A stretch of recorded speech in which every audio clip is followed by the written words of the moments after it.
Good morning. This press conference is really to talk about the work that's been done over the last several months involving the environmental audit that I know many of you know. But first I want to acknowledge a few people. Certainly our mayor, Mike Duggan, who stands with me and who will be one of the speakers. Certainly Assistant Chief White, who will also speak following my brief remarks.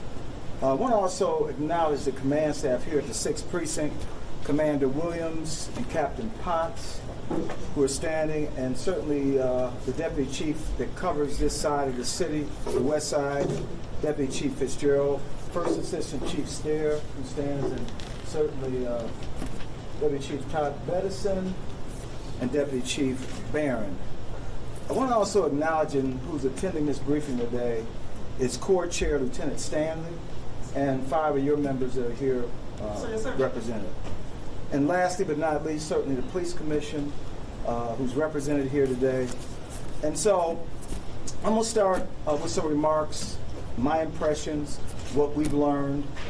So in August 1977, I graduated from Detroit Police Department's Academy and was assigned to the 10th Precinct. I was excited to be assigned to the precinct where I grew up and where I attended both elementary and junior high schools. I knew the neighborhoods I would be patrolling, and what better place than to serve in a place that I called home. Within a week or so of this assignment, after walking a footbeat, I now had the opportunity to receive my first assignment in a scout car. My excitement waned when I met my scout car partner for the first time, and he stated very simply, "I don't want you here. You will not drive or touch the radio. Just sit there and be black." My partner was white, and it was clear that he was not in support of the city's effort to integrate this police department. This was my first, but sadly not the last time in my now almost 42-year career that I was confronted with racially insensitive behavior that at times was blatant and at other times subtle. I know that each of those experiences shaped my career and reinforced my commitment to advance so that I would be the police leader who courageously maintained work environments that were bias-free, whether it was based on race, sexual orientation, religion, or gender. That said, as Chief of Police, I recognize the impact unaddressed racial bias can have on employees where work environments become hostile and distressing. I also know that when first-line supervision and middle management fail to promptly address this type of behavior, confidence and trust will erode among police officers and members of the communities that we are sworn to serve. In 2016, while visiting here at a roll call session at the 6th Precinct, there was a verbal dispute between a black and white officer over positive recognition of work performance. Some perceive this dispute as the core of racial animus. In an effort to make assessments on the perceptions of racial bias in the police department, I established a committee of department members who volunteered to serve on what we now call CORE, the Committee on Race and Equality. CORE's mission was to seek out members of the department who were willing to discuss anonymously any perceptions of animus based on race, gender, and sexual orientation. As a committee of inquiry, CORE was not established to replace the work department investigative entities perform when investigating allegations of employee misconduct. The end goal was to provide our executive team information relative to their findings and make recommendations. While many of the findings were generalized and based on innuendo, the report did establish that there were feelings of racial animus among those who participated in this inquiry. Key challenges in vetting the CORE report was based on the anonymity of participants, establishing if there was a pattern of bias of behavior in a particular work location, and while the report had a management focus, there was very little addressing relationships between officers. However, I directed CORE become a standing committee, and based on some of the recommendations outlined in that report, some of the following steps were taken. Directed training concerning bias and discriminatory practices was provided doing what we call our 40-hour training, which is annual training for all police officers in the police department. It was also training during our new supervisory school that is comprised of both sergeants and lieutenants. Implicit bias training was provided to all of our commanders, deputy chiefs, the entire executive team, as well as our captains. And also we addressed a number of complaints relative to the Office of the Equal Opportunity Coordinator. And then lastly, we ensured, based on the recommendations, that there was command level diversity reflected across the department. The work conducted by our Corps volunteers was crucial in providing a framework in how going forward we would assess work environment concerns. In response, we launched 2 environmental audits that address alleged management failure. But I just want to note that these management failures did not have anything to do with race. The 2 places that we launched our 2 early environmental audits were the 7th Precinct and the gaming section. These audits were conducted by a cross-section of sworn-in civilian members who possess investigative and/or audit backgrounds and were assigned full-time to what we then called an environmental audit team. And they remained in that assignment through the duration of the audits. Unlike formal investigations, department audits are used to track patterns and trends. Like investigators, auditors are trained to identify risk patterns and may at times result in disciplinary or criminal investigations. In February 2019, a report from a local news station revealed a troubling video posted by a Detroit police officer. Former police officer Steele Garrison, assigned to the 6th Precinct, initiated a traffic stop of a lone African-American female that resulted in a vehicle impound. Deeply concerning was her walking home during the evening hours in freezing temperatures. And more egregious was the fact that she was videotaped by the former officer that contained racially insensitive commentary and captions.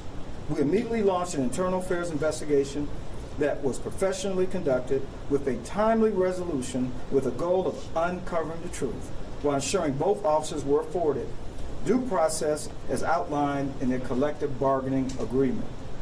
In my final adjudication at the conclusion of both, a chief's hearing was held and both officers were terminated from the police department.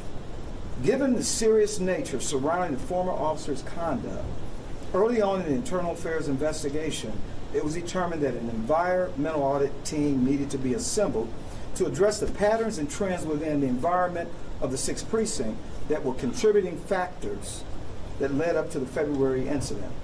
We assembled a team of 24 sworn and civilian staff under the leadership of Assistant Chief James White. I want to now take a moment to recognize both the professionalism and dedication of every team member who participated in well over 100 interviews and resulted in the completion of an executive summary that illustrates both a set of findings and recommendations.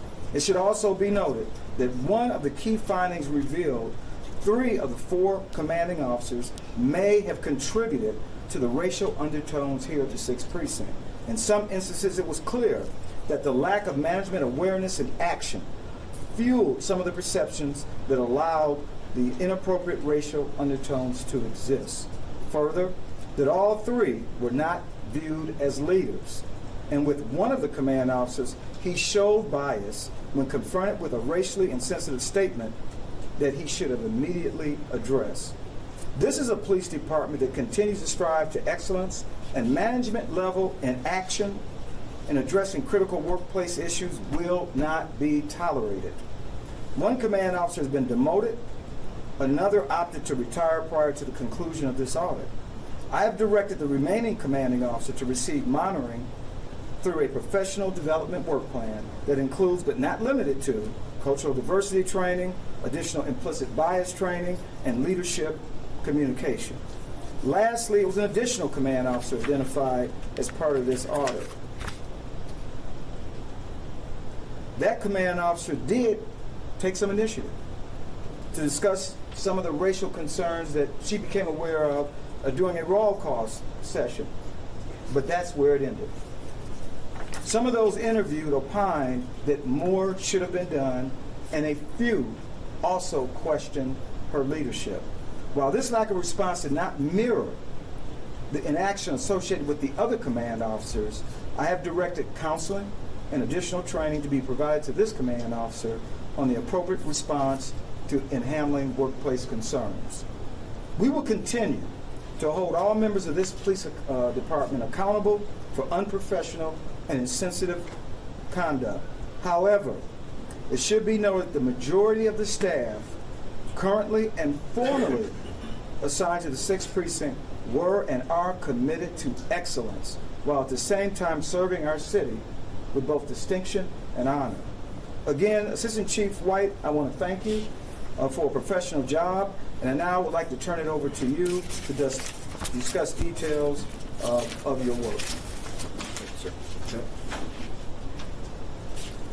Good morning. I'm going to set the mechanics to how we proceeded and provide you with a brief overview. Some of it will be very similar to what you've already heard, but I want to first start off by thanking Chief Craig for entrusting my team to carry out this assignment. Much is at stake over the course of the past 2 months, not the least of which is the department's image in the eyes of the Detroit community, which is very deserving of an excellent police department, which it has. As the Chief has expressed, this was an environmental audit. That is to say that it was a deep look into the environment in which personnel assigned to the 6th Precinct works. The underlying premise of an environmental audit is the theory that a poor working environment can negatively impact an officer's performance. Whereas an investigation seeks to make findings of fact with respect to a particular incident, an environmental audit seeks to detect patterns and/or trends that can be contributing to performance or unethical behavior. In February 2019, 2 white male officers of the Detroit Police Department performed a traffic stop on a black female motorist.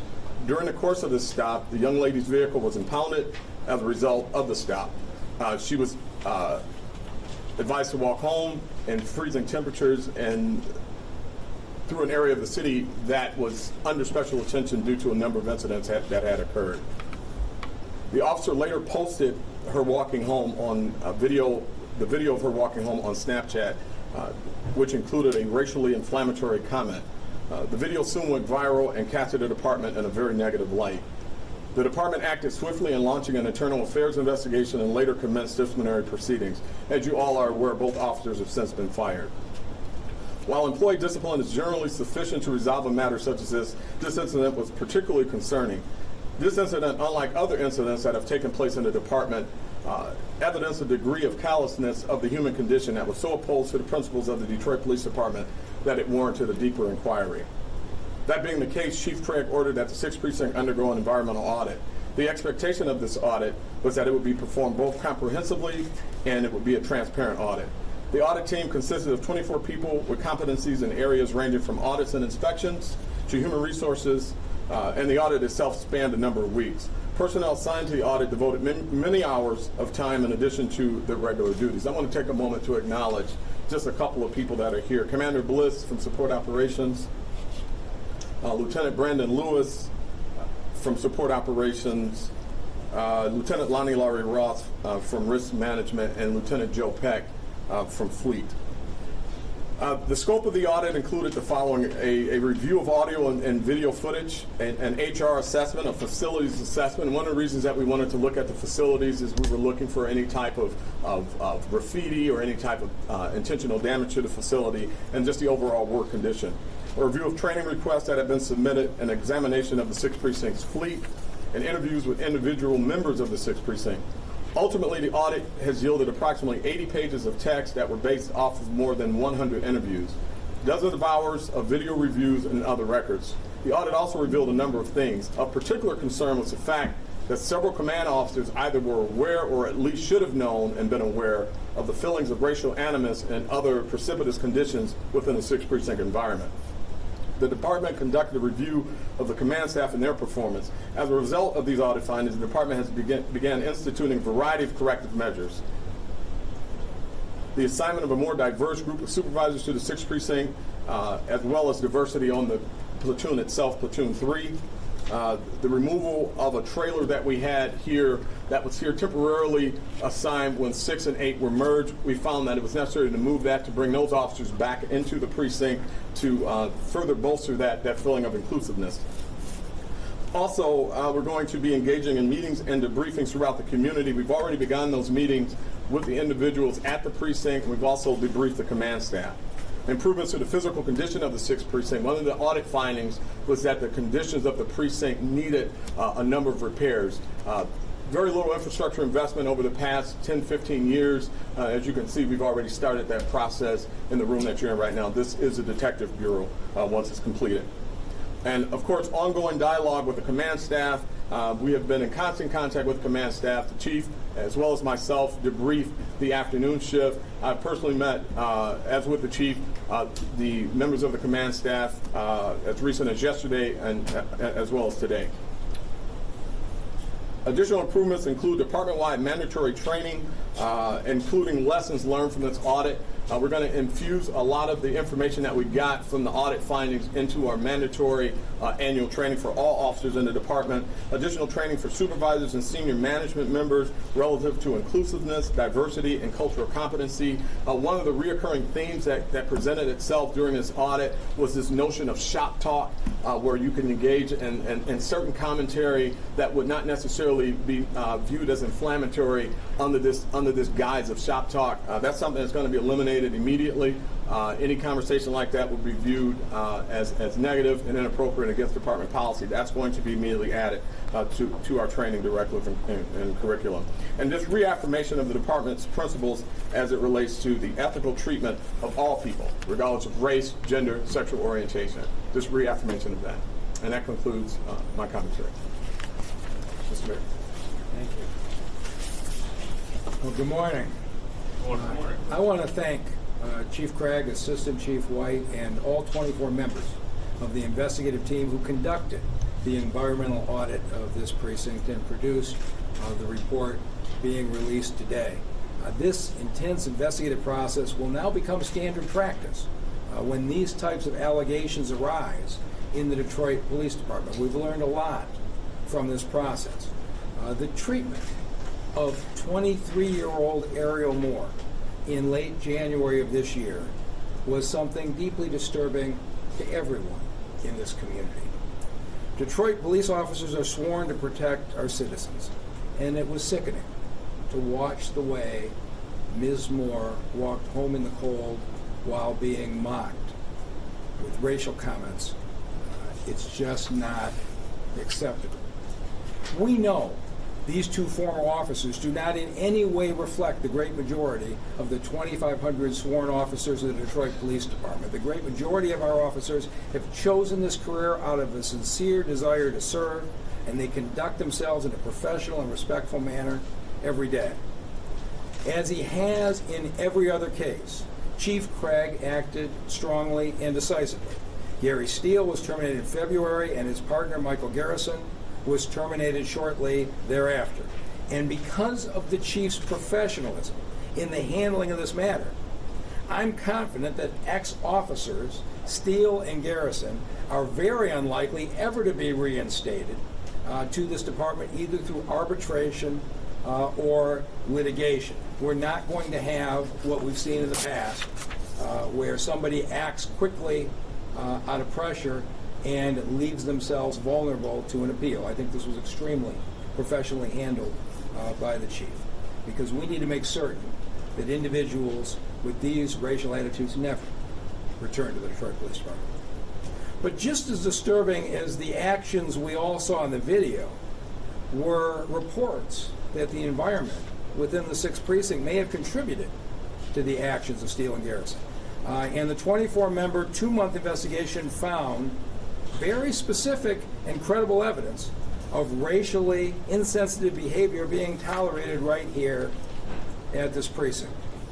And what became clear from the audit is that even in a citywide department led by a command staff that is predominantly African American, there are pockets of unacceptable racial attitudes that still persist.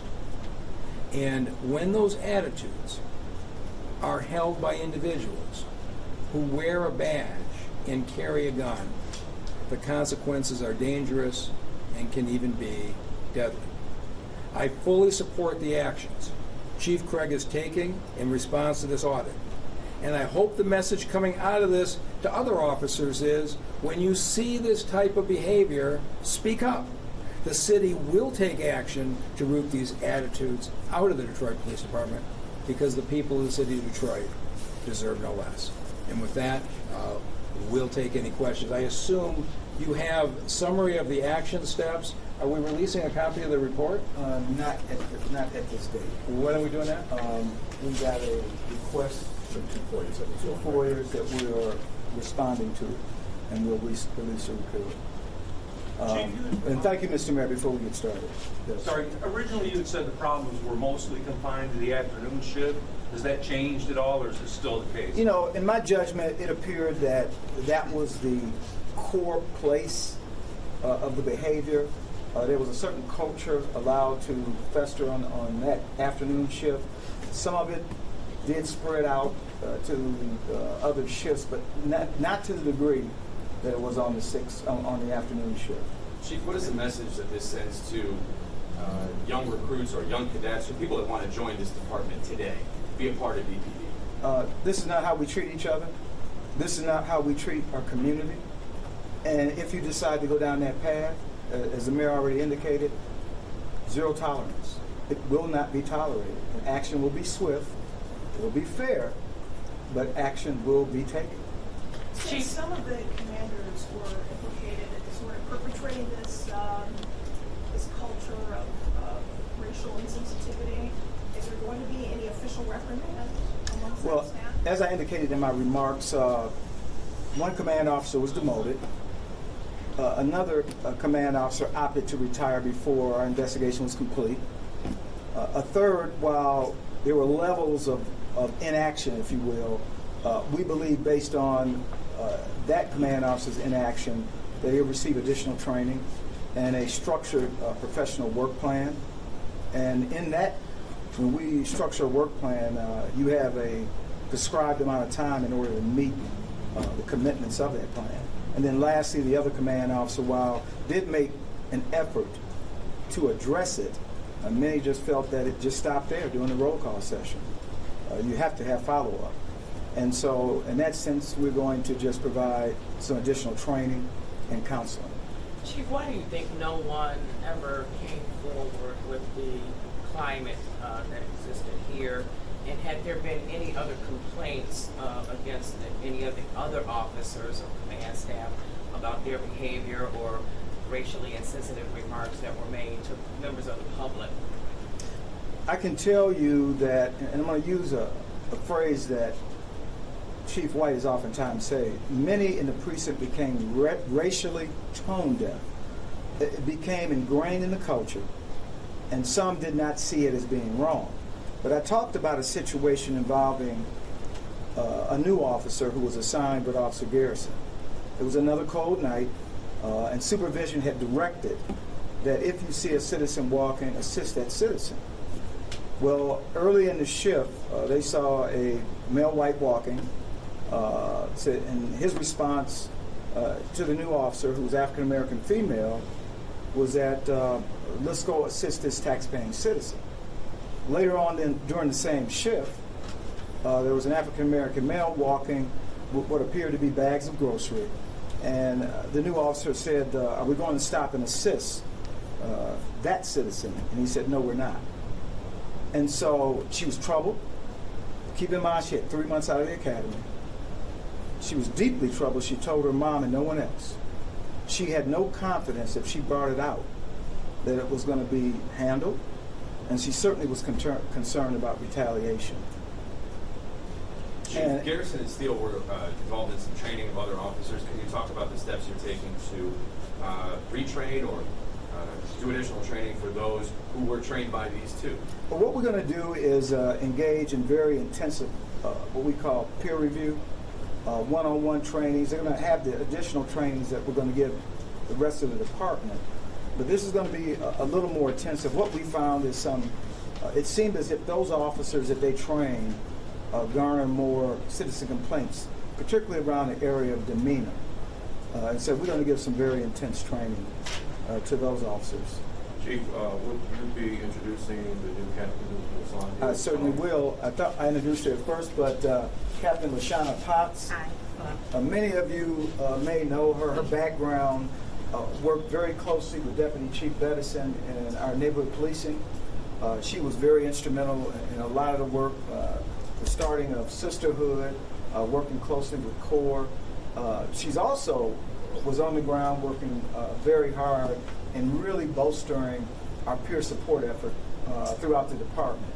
So she understands her work in the community, but also understands the importance of supporting the men and women who wear the uniform.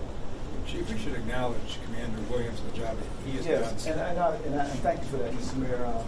And this did come up in the report. Commander Williams has been here 6 months. Just about 7 months now. 7 months. I can't keep up with time. He's been here 6 months, and I would tell you he's done a marvelous job. In fact, when we started the audit, many of the people during the inquiry gave praise and thought that the precinct was moving in the right direction. So, Commander, thank you for your efforts over the last 7 months. And Chief, there was some small talk from public one. I was trying to catch it. When will the full report be released?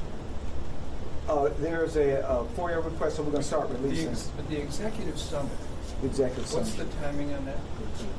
We're going through FOIA requests for the executive. Are we putting it out right away? Yes. So the answer is we want to make sure that all the commas are in the right place. We're going to get the executive summary out to you very quickly. What you have in the page are the list of the action steps being taken, but we're going to get the executive summary to you quickly. And I also talked to Chairman Bill of the Detroit Police Commission, who also has a copy of the report. Hey, Chief, now through the years, there's been a number of white officers who have sued saying they were discriminated against. Did you find, is it all one way in the 6, or did you find the animus goes both ways at all? You know, there was one instance, and Assistant Chief White, you can help me. There was one instance, I believe, that there was some conversation, very loose conversation about that, but primarily it had to do with the afternoons. Officer Steele, who really became almost like informal leaders, certainly on that shift. And certainly that informal leadership had an impact not only on the officers that worked the shift, but the supervisors. Because it was already pointed out, there was some notion that supervisors were aware of some of the insensitive racial behavior or commentary that was made at different times, both during roll call. And as Chief White pointed out, there was this notion that, well, this is shop talk. Absolutely not shop talk. And the reason why they use that as maybe a defense for the behavior, and it certainly came up in both of their hearings, because in our policy of body-worn cameras, we talk about shop talk, but we never said and suggested that racially insensitive commentary would be tolerated. You said that you did an environmental audit in the 7th and you were gaming division previously. Will this audit now prompt other environmental reviews at the various precincts? As we learn, this will be a standard operating process in the Detroit Police Department. The 2 initial audits were nothing in comparison to this one. They were very short audits, basically looked at management effectiveness, but again, as I pointed out in my remarks, had nothing to do with race. Chief, what's the current makeup of the police department, the racial makeup, and efforts to bring more minorities onto the force? Well, let me start with your last part. That's certainly a key objective for us, that we're going to be pushing hard to bring in qualified Detroiters. Right now, and First AC, you're going to have to help me. I think we're sitting right now at about 61%, 25% female. Is that 25% female, but less than 60% African American. less than 60%? And so when you look at over the years, I think the highest that we've ever gotten, I know that under former Mayor Young, when I was hired, there certainly was a goal to bring parity with the police department and the community, but we never reached exact parity. We just didn't. I mean, we're right now, the city's, I think, 80, 81%. What's the timing on the launch of our recruitment campaign? We're very close. In fact, you want to address what we're doing? So, under the leadership of the mayor and the chief, we're going to launch an incredible recruiting campaign to help to recruit Detroiters. And I think we are looking at starting in July. However, we're always hiring, and in fact, we have a next class starting on Monday, the 29th of this month, and we have hired a class every single month this year. And I should also note that the demographics of the department, although we say less than 60% African American, our numbers as it relates to Hispanic and Arabic members of the department has increased over the last few years. As a result of the audit, what type of repairs are you guys talking about for this office? Well, you're looking at in terms of the physical. I mean, we're doing a wholesale facelift, if you will. This room here, as was already pointed out, will be the detective, or what we call the PDU, Precinct Detective Unit, will be housed. The entryway of the station will be changed. You know, when you look at it, you hear me talk a lot about, when we were talking about green light and how it started, and those locations that were dirty, loiters, and crime was allowed to, well, they had an impact on that place. Police station is no different. If it's dirty, if it's in need of repair, things are left undone, it signals that we don't care about you. And an attitude emerges from that. Captain Potts, would you want to share your feelings about leading this precinct? I'm grateful and humble to the chief and the mayor for giving me this opportunity.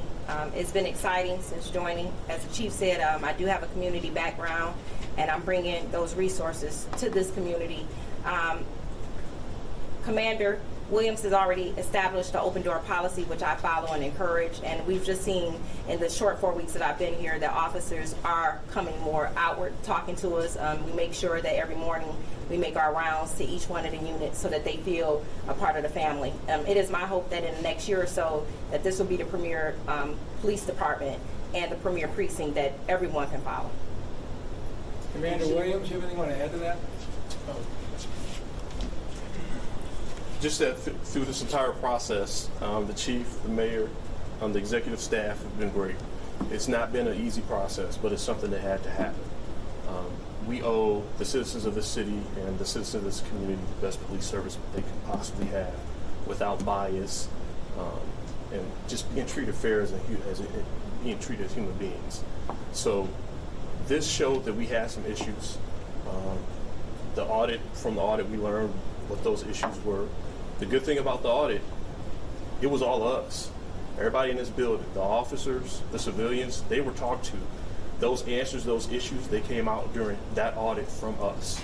So we're going to fix what we have with the assistance of the chief and the executive team, and we're looking to really go forward with a new captain, with a new supervisory staff that we've been adding on to make this precinct one of the premier precincts in the city. You know, I just want to also add one piece I think it's important to say, and I may not have said it. This is really an exciting time, not only for the precinct, but for the department. The lessons learned. This report will be a template for commands and chiefs to come. As we were talking and debriefing the work that was done here in Detroit, I was involved in a similar activity in Los Angeles. And that report is still used to this day, not only in the Los Angeles Police Department, but used in colleges across this country as a template on lessons learned and best practices. So this is not unique. When you talk about what we have found here, this is not unique to Detroit Police Department. But certainly the lessons learned are very important, and this is something that we'll be sharing, not only with our colleagues around the state, but around this country. Are there any? Yes. What has been the reaction of the people in the 6th precinct since the audit? Were they looking forward to talking about it, and has there been a change?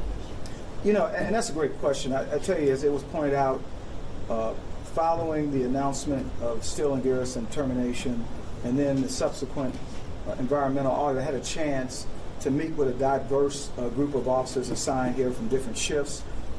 Very upbeat, very positive. Some indicated during the briefing that, you know, this doesn't reflect me. I don't agree with what happened. I've had some privately come to me that have been assigned here who said it's well overdue. And we appreciate what you're doing in moving this precinct forward. It's about time. And so this is really, when you talk about management accountability, the kind of steps that need to be taken when confronted, this is not putting a Band-Aid on it and think it's going to go away. It never does. You got to be quick, decisive, and people need to know what you're doing. But more importantly, people have to feel like if there is a problem, that one, you're going to support them, you're going to respond to it, because that's a cultural issue that really is just not unique to the Detroit Police Department.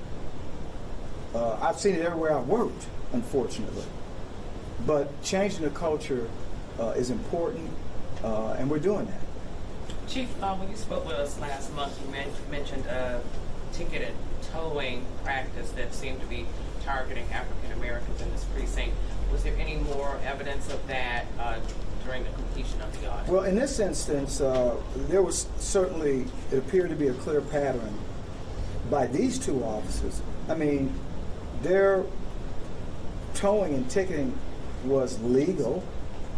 However, there was certainly, it appeared to be a pattern. And the key pattern was that they would always engage in ticketing tows around 9:30. The belief was they didn't want to work overtime. But it also appeared that certain people were focused or targeted. And that's an issue we're still looking at. As I also indicated, we are still reviewing aspects of the internal affairs case. And I know that the Wayne County Prosecutor's Office is very interested in evaluating and assessing the work we've done. Chief, how confident are you that the 6th precinct is an anomaly? I am very confident. I think if there were other pockets, I think the mayor said it best, I'd be foolish to think that there are not other individuals that harbor racist tendencies. But the key is how we respond to that. I think by doing this intensive work, it's going to have a chilling effect on those others that may have thought it would be okay. Do I think it's happened in other places? Yes, unreported. I don't think it's so widespread that it's out of control. I don't believe that. But I believe if you go to any police department, as I pointed out to one of your colleagues, I said, if we just talk about your newsroom, there may be someone working here that harbors racial insensitivity. So this is good. And this is, and as the captain pointed out, we believe that the 6th precinct is going to be a model for other precincts, and we're very excited about that. Was there any empirical data that was collected throughout the process of the environmental audit here? Did you find out how many official complaints there perhaps have been, people alleging some sense of racial injustice? I'm convinced that there were EOC complaints made. We know that. There may have been some internal affairs complaints. What I can't tell you, and I may not ever know, how many unreported acts.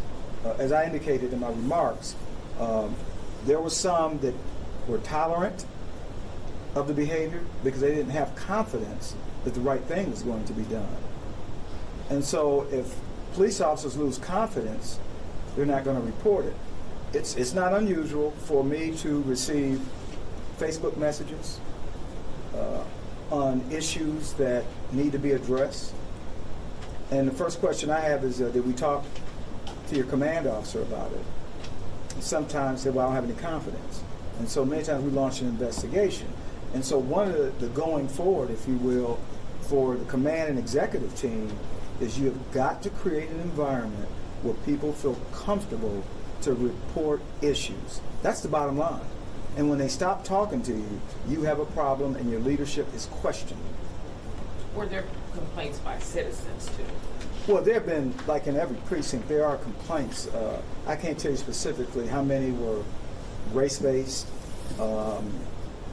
but that's information we can certainly find.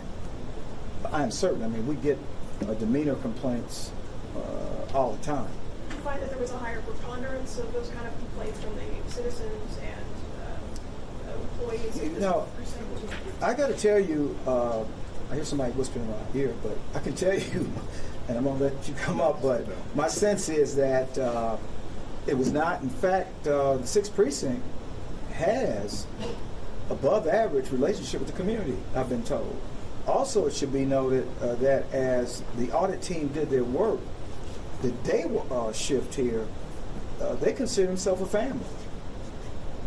They love each other. They do things together. And so in a precinct that had this stigma, but one thing that did come up in the audit, many reflected and said this was the 6th Precinct's dirty little secret. It's like the family that has a child that's always getting in trouble breaking the law, but you don't want to talk openly about it. And so they refer to this as the 6th Precinct's dirty little secret. Chief, if I can. Yes, sir. So I'm anxious to get this report into your hands as quickly as possible. The data point that at least was most troubling to me that's reported is that in this precinct there were more African American than Caucasian officers overall. But on the afternoon shift, what's referred to as Platoon 3, when Steele and Garrison were patrolling, 2/3 of everybody working were white males. That should have been an indication that there was a culture issue here, and it's why I think the chief acted appropriately relative to the 4 command officers. So there certainly is evidence in this report that I think supports the conclusions and the actions being taken. And Assistant Chief White, I know, has all of the data at the top of his head, but that was the one that troubled me the most. No, you already had it, so we're good. Okay. And our commitment is to get that report out as soon as possible, because again, as the mayor indicated in his remarks, this is about transparency.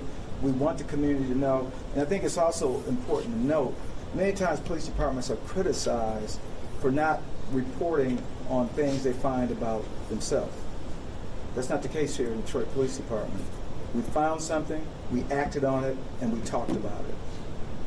And that continues to be our way going forward. And Chief, with this video going viral, certainly not just a blow for the city's image or the police department's image, and also possibly the morale, but also this could be costly when you have officers on a force who engage in this type of behavior, given the lawsuit that Ms. Moore is intending to file or has filed. Well, my only response to that is what's costly when you do nothing.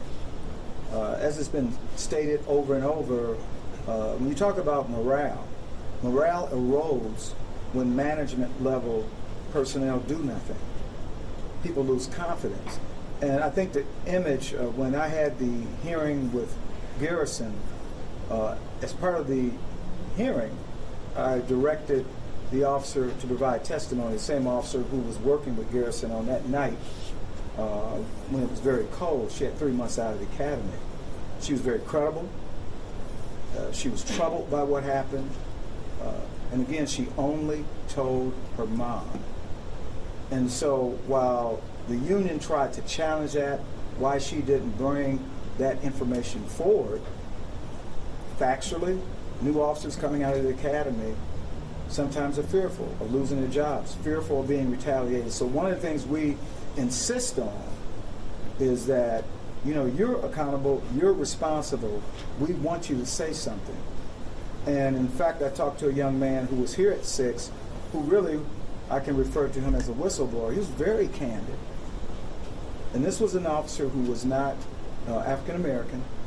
He was very candid about what was transpiring because his girlfriend was African American, and he felt as if he was being retaliated against because of that relationship and the fact that he was caring for an African American child. He was very candid, a couple of years on the job, very courageous. That's what we expect out of each and every employee, but you have to have an environment where they have confidence in leadership. And he clearly said, and this is a comment he made that will continue to resonate with me. I asked him one simple question. I said, do you think supervisor and management knew about everything you're telling me? And his response was, I don't see how they could not have known. So that's the essence of what took place. Mr. Mayor, would you like to comment on the pending lawsuit? Yeah, you know,